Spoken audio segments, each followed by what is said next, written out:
What if I told you the person who wants to lead Canada doesn't understand how tariffs work, thinks that gender diversity is a joke, and uses catchy slogans to distract from his complete lack of real solutions? That's exactly what Pierre Poilievre just showed us in his recent CTV interview.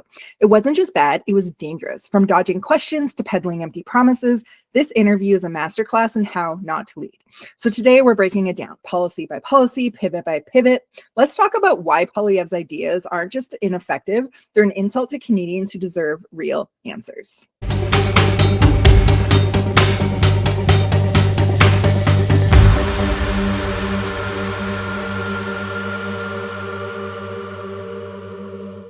Okay, let's start with trade policy. In his interview, Poilievre claimed that Canada is at the mercy of the US government because most of our trade is with them. And while it is true that most of our trade is with the US, that doesn't mean we're powerless. In fact, when the US imposes tariffs on Canadian goods, retaliation isn't just an option, it's an absolute necessity. That's how good trade strategy works. And here's the reality. The Liberals, they're already preparing to retaliate if new tariffs are introduced. So what exactly is Poilievre adding to this conversation? As it turns out, not much. His plan boils down to vague promises of retaliatory tariffs and hoping US businesses and importers can somehow convince their government to play nice. Spoiler alert, that's not how capitalism works. Let me explain. Tariffs don't just vanish because buyers want them gone. When the US slaps tariffs on Canadian goods, it's American importers and businesses that absorb those upfront costs. Poilievre is counting on them to not want the tariffs just as much as Canadians don't want them. But here's the thing. As their expenses rise, those increases inevitably get passed down the line to consumers. But it's not necessarily in their best interest to help Canadians out here. Let's take Trump's washing machine tariffs from 2018 as an example. Research showed that it wasn't just non-American washing machines that became more expensive. American companies raised prices on all washing machines, whether or not they were subject to tariffs. And it didn't stop there. They even increased the price of dryers, which weren't part of the tariffs at all. Why? Because businesses are in it to make money, and tariffs create an opportunity to justify higher prices across the board. So while Poilievre is banking on these businesses and importers to rally behind Canada, the reality is that they're focused on their bottom line, not on helping Canadian industries or lowering costs for consumers. And it gets worse. The US government has been actively misleading its own people about how tariffs work. They've been spinning the narrative that it's foreign exporters like Canada who are footing the bill. But in reality, it's American companies and consumers who are stuck paying the higher prices. Importers and businesses are banking on the ignorance of the American public. Even now, many Americans still believe that tariffs hurt other countries while protecting their own. So while Poilievre is out here banking on US businesses to convince their government to play fair, the consumers are being fed a lie about where the real financial pain is coming from. It's a strategy doomed to fail because it ignores how the system actually works and assumes goodwill from parties that are profit-driven and rely on the misinformed public. Okay, so let's talk about retaliatory tariffs. They aren't a perfect fix, but they are the only option when a trade war is at your doorstep. The question is, what's your strategy beyond that? Tariffs don't just hurt Canadian exporters, they disrupt entire supply chains. Did you know that 30% of American lumber supply comes from Canada, 75% of aluminum, not to mention 19% of steel? If the US imposes tariffs, it's their construction industry, car manufacturing, and infrastructure projects that will suffer too. The car manufacturing industry is particularly vulnerable as cars and parts tend to cross the border up to 7 times. So a car crosses the border once, 25% tariff. A car comes back to Canada and then crosses again, 25%, and so on.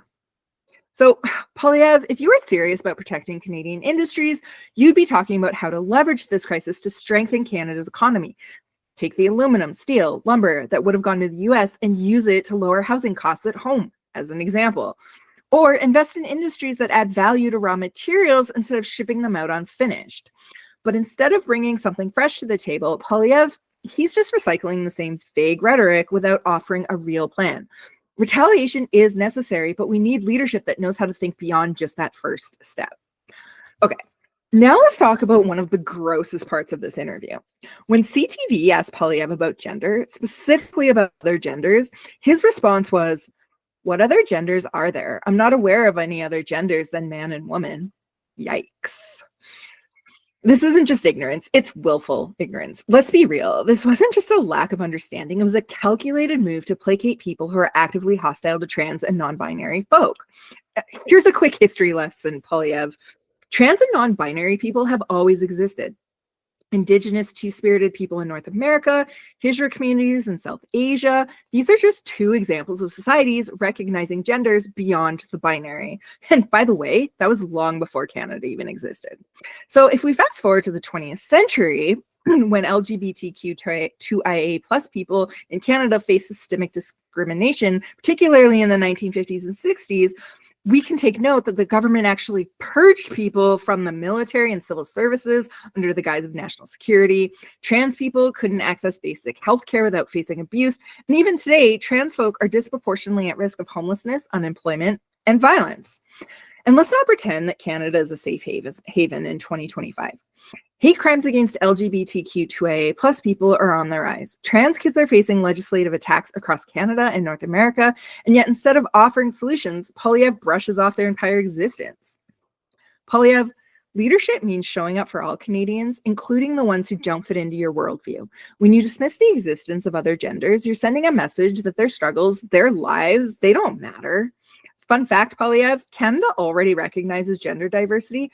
For example, our passports have a gender-neutral X option. Actually, speaking of which, maybe you should find out how that X is going to affect Canadians traveling to unfriendly countries like the US, where it can cause issues at the border. If you're going to lead, you should probably understand the challenges that all Canadians face. Again, not just the ones that fit into your tiny, tiny worldview. But here's where it gets even worse. When CTV pressed him on the gender issue, Poilievre said it wasn't important and pivoted to talking about housing and homelessness instead. Now, don't get me wrong, homelessness and housing are critical issues, but this wasn't some noble pivot. This was a blatant dodge. It was Poilievre saying, I don't think the existence of trans and non-binary people is worth my time. And speaking of housing, let's break down his so-called solutions. Poilievre's big plan: axe the sales tax on new homes and sell off 15% of federal buildings. Sounds good, right? Like the kind of headline you can just slap on a campaign ad. Except it won't work. Putting sales taxes on new homes sounds great in theory, but it doesn't actually solve the real problem. Housing prices aren't skyrocketing because of taxes. They're skyrocketing because the cost of materials and labor are out of control. And it completely ignores that most Canadians aren't buying newly built houses and therefore aren't paying sales taxes on the houses they're buying.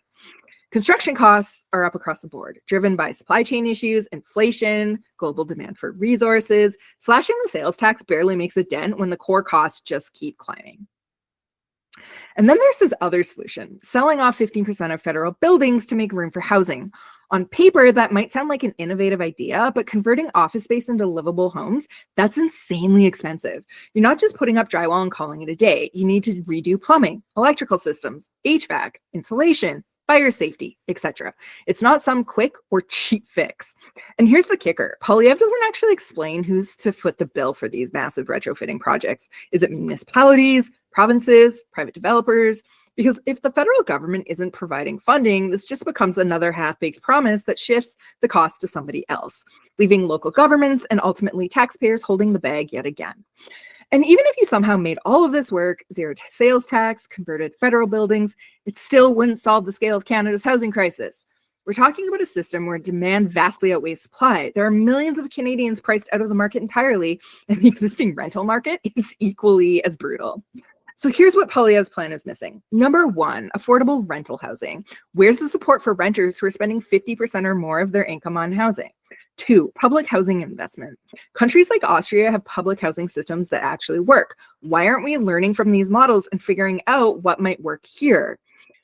Three, lowering construction costs. Materials are expensive and tariffs only make things worse. Where's the plan to address that? Without addressing these core issues, Poilievre's housing solutions are just performative policymaking designed to sound good in interviews, but completely detached from reality. It's like putting a Band-Aid on a broken leg. And let's not forget, this isn't just about homeownership. Homelessness is on the rise in cities across Canada as well, and affordable housing is disappearing. Where's Poilievre's plan to tackle homelessness? What's his strategy for addressing root causes like mental health care and addiction services? Wait, I'm sorry. He doesn't have one because he doesn't give a shit about addressing the root causes of anything, let alone mental health care and addiction. Poilievre, if you're going to pivot to housing as your go-to distraction, at least bring real solutions to the table. Canadians are tired of vague promises, cheap slogans, and half-baked ideas that don't even scratch the surface of the crisis. This country deserves better than that. Oh, And let's not forget his obsession with the axe the tax slogan. Poilievre repeated this line so many times during the interview, it could have been a drinking game. But here's the thing, the carbon tax is already on the chopping block. Every Liberal leadership candidate has said so. You're not breaking some new ground here, Poilievre. You're just doubling down on some tired old catchphrase. Seriously, what the fuck? Canadians are drowning, tariffs are looming, inflation's crushing us, and the housing crisis is spiraling out of control. And your entire campaign is riding on a one-liner about an issue that's becoming moot. That's not leadership, that's a cheap distraction. Enough with the carbon tax soundbite. Step up and face the real issues and present your policies. Now, real quick, let's talk about 1988, specifically the election that happened in 1988. See, 1988 was the last time we had a free trade election in Canada. Back then, the stakes were high, just like they are now. Mulroney made the whole thing about the free trade agreement with the US, and yeah, it was controversial as hell. It was so controversial that the Senate back then actually did their job and refused to let the bill pass without an election so that people could vote on the issue and what to do with it. People thought Canada would lose its sovereignty, workers were terrified, and the Liberals and NDP were screaming about how it would destroy the country and we would become the 51st state. Sound familiar much? What's really telling, though, about this election is that Liberals went into it with a solid lead, and it was during the election that Canadians made up their minds. Polls, it turns out, meant beans because it was such an important election that Canadians paid attention to what leaders were doing and saying during the campaign. Mulroney ended up coming out on top despite being behind before the election was even called. This election is already starting to mirror that of 1988. Polls this morning, for example, were showing that the Liberals are quickly gaining ground, with one poll showing that Poilievre had gone from a 25-point lead to a 7-point lead, which, yeah, is insane and probably a bit of an outlier. But the point is that the Liberals are gaining ground fast. And honestly, as we get closer to this election and the issues shake out with the US and we have a new Liberal leader, polls are going to mean beans once again. What's going to matter are the actions and plans that are laid out by our leaders. Here's the other thing to remember. The only thing anyone remembers about that election is the free trade stuff. They don't remember the GST or the deficit or any of the other noise that surrounded that, just the trade, because it mattered and it changed the country. This is shaping up to be another trade election. Whether you like it or not, trade issues, supply chains, tariffs, economy are going to define this moment. Canadians are feeling it. No one is going to remember your carbon tax bullshit, which, by the way, only impacts inflation by like 1/3 of a percentage point. It isn't the big bad here you want it to be. Donald Trump has seen to that. So instead of leaning on your one-liner about the carbon tax, why not step into the real fight? Inflation, housing, tariffs, trade deals. Those are the issues people care about. That's what's going to stick in people's mind years from now, not your cheap shots at Trudeau. If you actually want to lead, then lead. Start talking about the big picture because history shows that's what's going to matter. Here's the bottom line. Poilievre's CTV interview highlighted a troubling lack of leadership, compassion, and meaningful ideas. From his hollow trade policies and proposals to dismissive views on gender issues and surface-level housing policies. This isn't the kind of leadership Canada needs. Canada deserves more than vague slogans and empty promises. We need leaders who confront real issues with real actionable solutions, not just catchphrases. And Liberals, don't think you're off the hook. If you fail to deliver a concrete, effective plan that directly addresses these challenges, you risk losing the trust of Canadians entirely, and you will get destroyed. People are fed up with empty rhetoric from all sides. This is your moment to prove you've learned from past missteps and are ready to lead with actual substance. Don't waste it. The stakes are too high for half measures or vague promises. It's time for all parties to step up with real plans that work for all Canadians, not just sound bites designed to win headlines. So, with all that said, tell me what you think. Let me know in the comments. And if you found this breakdown valuable, don't forget to like, subscribe, and share it with someone who cares about where this country is actually heading. Let's keep this conversation going because the more we talk about this, the harder it's going to be for this nonsense to simply slide under the radar. Thanks, guys, and I'll see you in the next video.